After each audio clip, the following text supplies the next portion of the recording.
Hey everybody, welcome back to the channel. So it's the fall of 2022, and that means very soon I'll be heading back up to Colorado, the San Juan Mountains, to take some beautiful photos and videos, maybe some drone footage, similar to what I've done in years past, so I can share with you guys.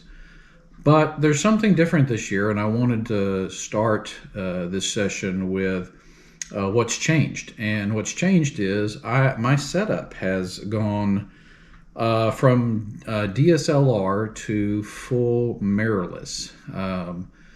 Over the past 12 months, I've been working on converting to mirrorless, mainly because, you know, I think the industry is going there. A lot of photographers I follow have already gone that way, and you know, I don't think the old DSLRs will be unsupported very soon. Still a lot of demand for glass and a lot of DSLRs out on the market.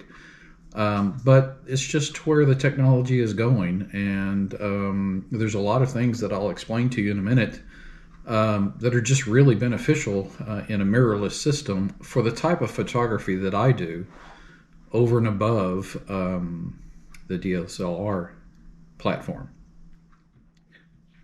Let's start by talking about the camera itself.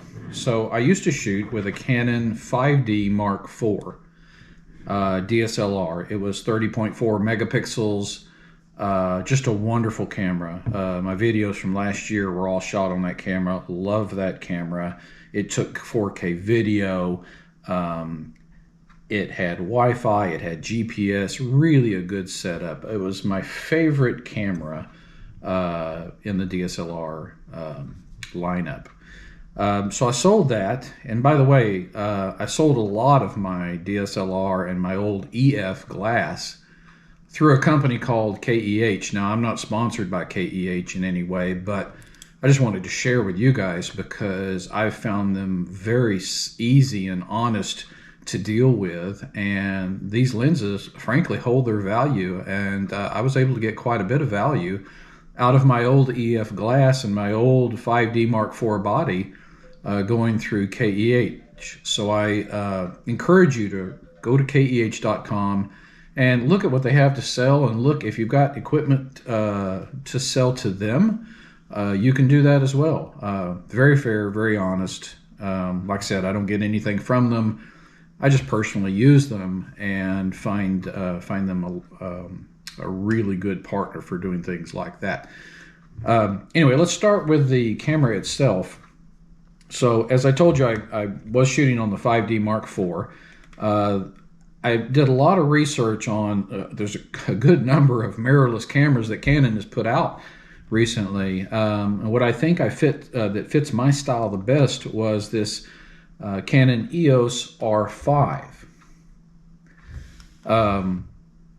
I've had this for a few months now, and I just really enjoy shooting with it. Just like the 5D Mark IV, there's a lot of buttons to figure out and a lot of settings to figure out. But I've gone through a lot of, you know, YouTube training and just taking the time to practice with this and get a feel for it. And I'm really so glad that I made the purchase. I'll go into more of that detail in just a little bit. But this camera body is 45 megapixels versus the 30.4. Now that's not a huge difference, but 45 megapixels, when I shoot landscapes and wildlife, you know, a lot of times with wildlife, I'll be pretty far away, and the ability to have 45 megapixels allows me to crop in and still get very good resolution and capture those deer or those birds that I wouldn't otherwise, you know, have enough bandwidth to crop into. So I really like that. This one has an ISO range, top range of 51,200. Now, I doubt anybody ever goes there, to be honest with you. But this camera in general really does a lot better in low light. The sensor is so capable of taking low light photography without the noise that you typically see. I see a definite improvement in the noise over the 5D Mark IV. It takes 8K video. I'm not sure that I'll ever film in 8K because I don't believe anybody watching these videos can ever tell the difference between 8K and 4K. But there is that. It does have Wi-Fi, so it connects and you can send pictures to your laptop and whatever through Wi-Fi. But the one thing it doesn't have that the 5D Mark IV had is GPS. Now, I'm not a huge fan of GPS because I don't usually care to, that my photos have captured where they were taken. I almost always know where they're taken, and it's not important to me, but that might be important to somebody, and it might be part of your thought process and decision-making process when deciding to go to mirrorless. The biggest advantage of this camera over my 5D Mark IV is the eye detect focusing system. I have tried it now for a good number of months. It's got two versions. It can eye detect on a human. It can eye detect on an animal. And both I have found to be just phenomenal focusing techniques. Really worth my time. I found it so hard to focus on birds in flight and just birds walking around, to be honest with you. It's difficult to keep them in focus, but this eye focusing system locks onto that eye and just keeps it tack sharp on the eye. Really enjoy that. It's probably the #1 reason why I decided to go with this camera. Another great aspect of this camera is that it takes 20 frames per second photography. When I've got a bird taking off and I want to capture it, 20 frames per second will almost always capture at least 1 or 2 frames that is a keeper. So really like that aspect of it. AF points, autofocus points in here. If you're not using eye detect, it's full screen autofocus points. 1,053 focus points, whereas the 5D Mark IV I was working on before had 61 focusing points. This is full screen focusing, and it's incredible. It also has this cool flip out screen that I did not have on my 5D Mark IV. And where that comes in handy is if I'm shooting something from an angle, if I have a composition from an angle that's very low to the ground, I can flip the screen out like this and still see what I'm taking a picture of. I don't have to crawl down on my belly to get the shot. Or conversely, if I'm holding it way over my head because there's a crowd and I'm trying to get something, same deal. I can flip it down, look up at the screen while I'm taking the shot. Really like this. And of course, it's a touch screen. You can touch to focus. You can touch to, for your aperture setting. It really is just a great functional piece of this camera. Another reason why I went to it. Now, like most current technology cameras, regardless of brand, you can program the buttons. I do things like program back button focus because I love back button focus. It works really well for me. It takes normal Canon batteries. I could use the batteries from my 5D Mark IV, but Canon has come out with a new battery for this camera. It lasts a little longer, and the way you can tell it's new, it's got that little hologram tag on the front of it. So specifically made for this mirrorless system. Haven't had any problems with that. Battery life has not been a problem for me, but I don't take a lot of 8K video, which is what chews up these batteries. I can go pretty much several hours, if not a full day, on a single battery. I haven't tested a full day. I don't usually walk around with landscape and wildlife photography for a full day. So it's more than capable of what I need. One of the biggest adjustments for me with this camera is the EVF, the electronic viewfinder. Because there's no mirror that flips up and down, there's no direct line of sight. What you're really looking at is a high-resolution mini TV in this viewfinder. I find it to be a little bit brighter than the scene. If you're looking through your, using your eyes, it comes a little brighter. But it also has the ability to, as you adjust your settings, you can see through the viewfinder the effect of adjusting those settings. You set your shutter speed a little faster, you'll see that brightness come down. It's really nice. Once you get used to it, it's a change, but once you get used to it, the ability to see on the fly the adjustments you're making by changing your settings is great.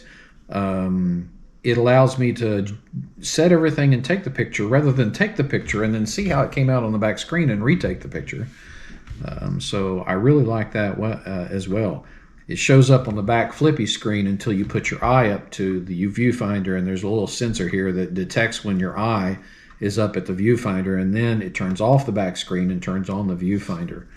Like I said, it takes a little getting used to, but I'm starting to like it more and more as I use it. That was one of my big concerns going from DSLR to mirrorless, was how comfortable was I going to get with looking at a TV screen instead of seeing the actual subject itself through a mirror and a lens.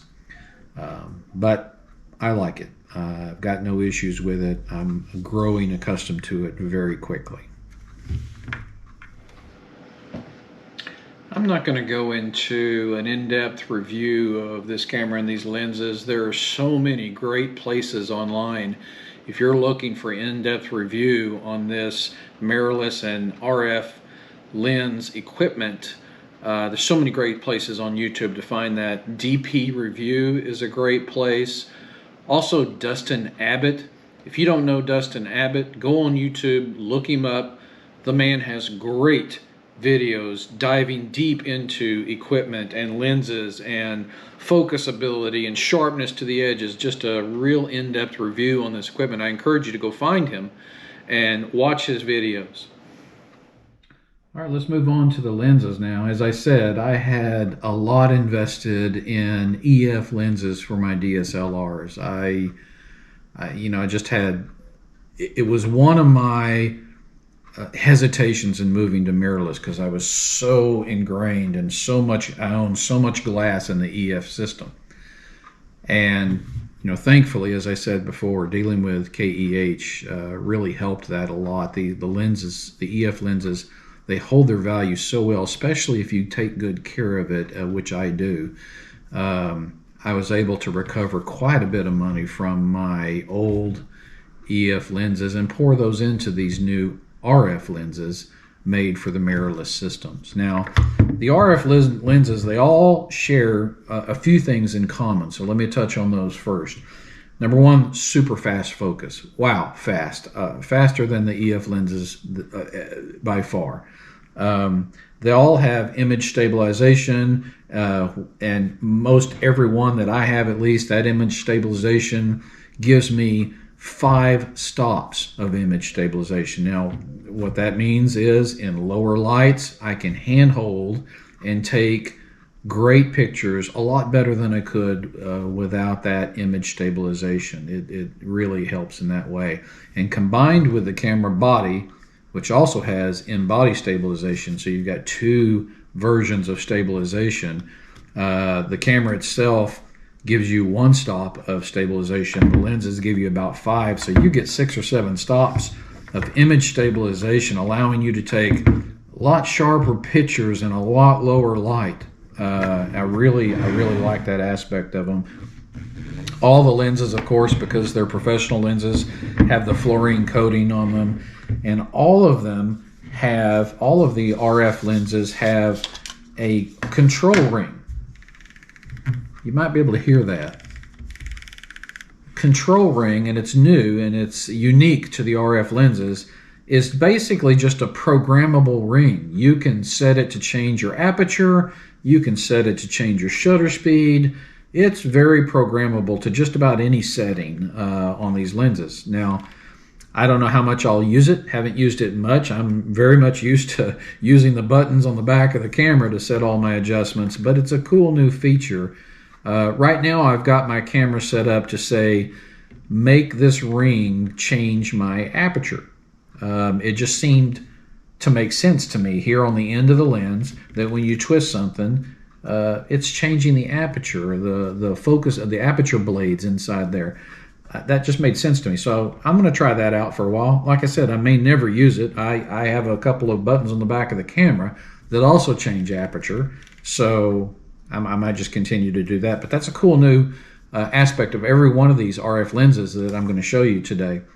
And of course, you know, you hear people talk about the Holy Trinity, and you know, that can be, it's usually 3 lenses, the whole Trinity, and it just covers a wide focal length. It starts with something like a wide angle, like this, for instance. This is the Canon 15 to 35 millimeter f2.8. My first impressions of this, wow, it's heavy. Now, I had a 16 to 35 in the EF system. Wasn't this heavy or robust at all.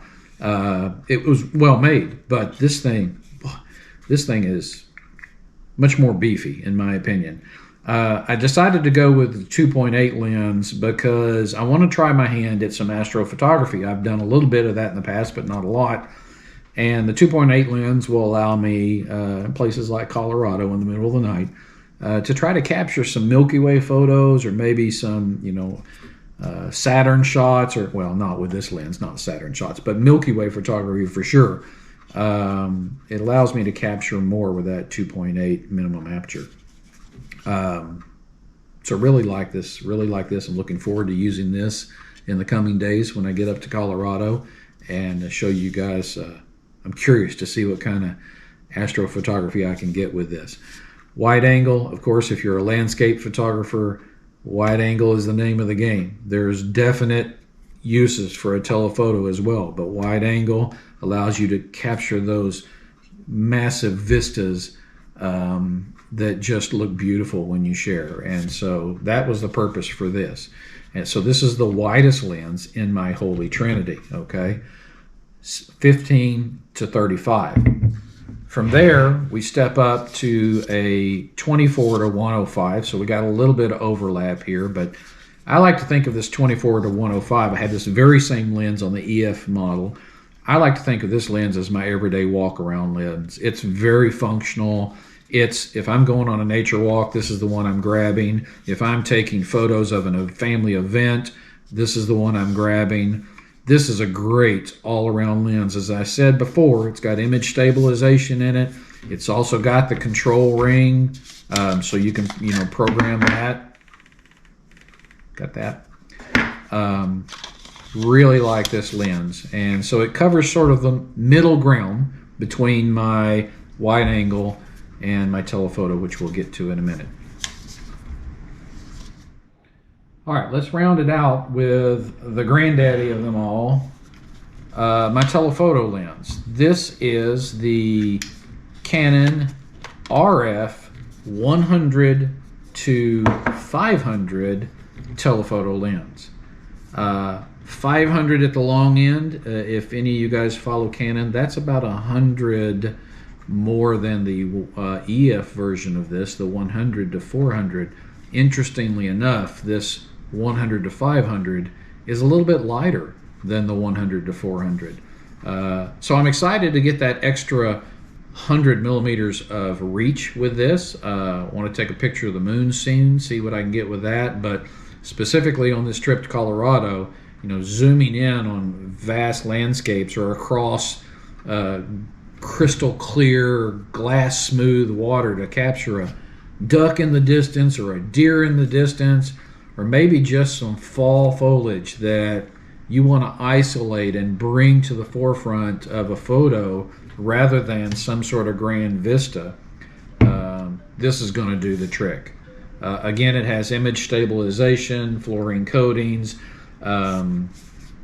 just a really well-made lens. The only knock I have on this lens, and it was this way with the 100 to 400 as well, Canon, if you're listening, is that this tripod collar, this ring that is attached to it, first of all, it can come off, which I'm happy it can come off, but it's not Arca Swiss compatible. So you have to buy an extra plate to make it Arca Swiss compatible. So my tripod has a ball head on it that has an Arca Swiss connection. It's just a quick connect on and off. Same deal with this orange bracket I have on my camera, all Arca Swiss. I kind of wish, I know Sigma does this. Sigma has Arca Swiss built into the foot of this ring already, just made that way. But for these Canon lenses, you got to buy this extra Arca Swiss adapter and put it on there. It's not a big deal, but I think that'd be a good improvement to this ring. Anyway, looking forward to what I can bring up close and personal with this lens here soon. I like that it's lighter. It's going to be easier to travel with. I like that the lens hood is also now the color of the lens itself. You guys will remember in the old EF system, this used to be black. Just kind of looked out of place. You got a white lens, you got a black hood.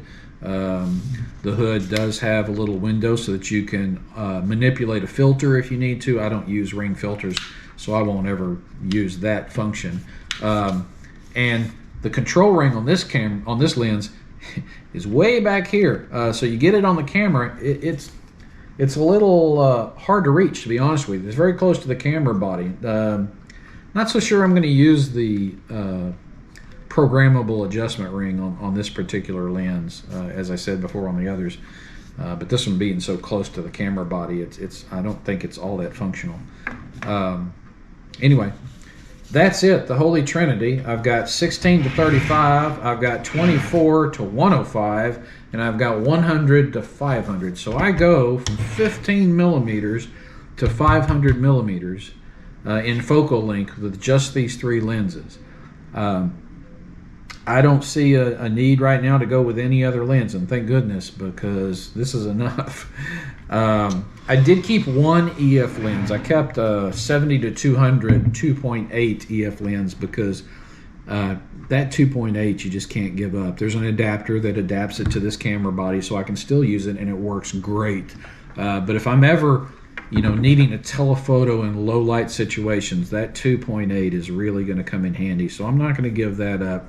4 lenses in my total pack, and I'm going to be staying there for a while. Listen, here pretty soon I'll bring you a video from Colorado. Look forward to that. Thank you for spending some time with me today on my gear. As I said, switched over from DSLR to now mirrorless, and excited to see what it can do and bring you. And I appreciate all of you that watch my videos. And as I said, look forward to that, those Colorado videos, maybe one video, maybe two, depending on length. Coming out soon about my fall trip 2022. Thank you guys. See you later.